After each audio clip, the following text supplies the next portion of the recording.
నమస్కారం. జై Vasavi. Hastinapuram Vasavi friends group తరఫు నుంచి ఇక్కడ అమావాస్య అన్నదానం చేయబడుతుంది. ఈ కార్యక్రమాన్ని దాదాపుగా సంవత్సరం నుంచి వాసవి ఫ్రెండ్స్ గ్రూప్ సభ్యులందరూ కూడా చాలా గొప్పగా నిబద్ధతతోనూ నిష్ఠతోనూ నిర్వహిస్తున్నారు.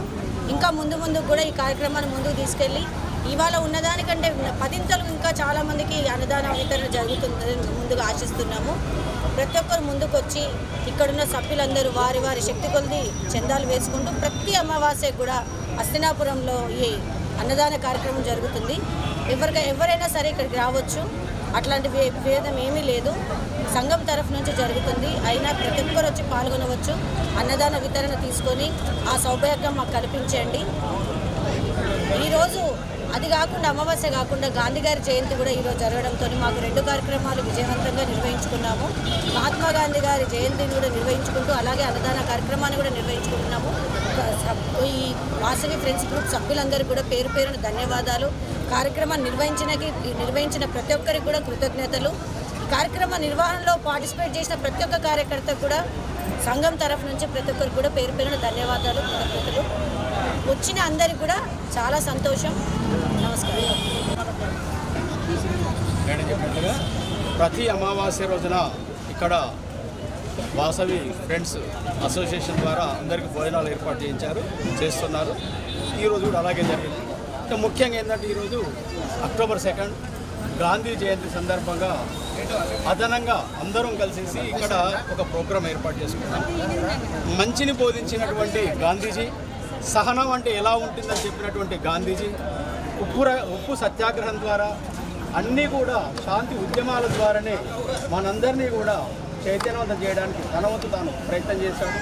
ఈ రోజున మనం రకరకాల కాటన్ బట్టలు ఇతరత్ర వేసుకొని మనం అని చెప్పేసి అనుకుంటున్నాం. కానీ ఆ రోజుల్లో గాంధీజీ నిరాడంబరంగా తనకి ఎన్ని రకాల సదుపాయాలున్నా వాటన్నిటి కూడా త్యజించి కేవలం అందరికీ పేదరికంలో ఉన్న వస్త్రాలున్నా లేకున్నా నీతికి, నిజాయితీకి, సహనానికి ఏది అడ్డం రాదు.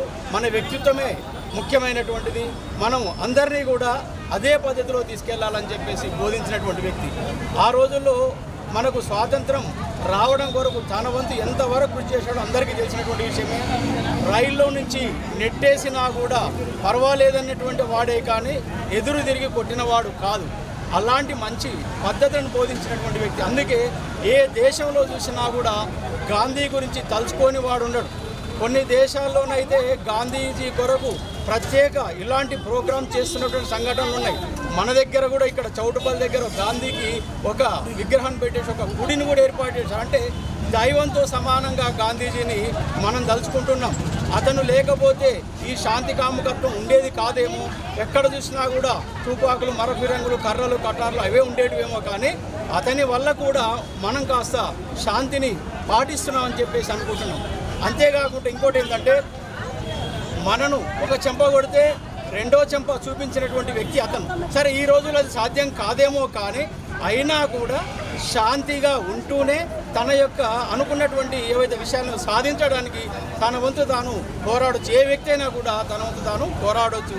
తను అనుకున్నది సాధించేంత వరకు కూడా శాంతి పద్ధతితో మనం సాధించవచ్చు. Thank you.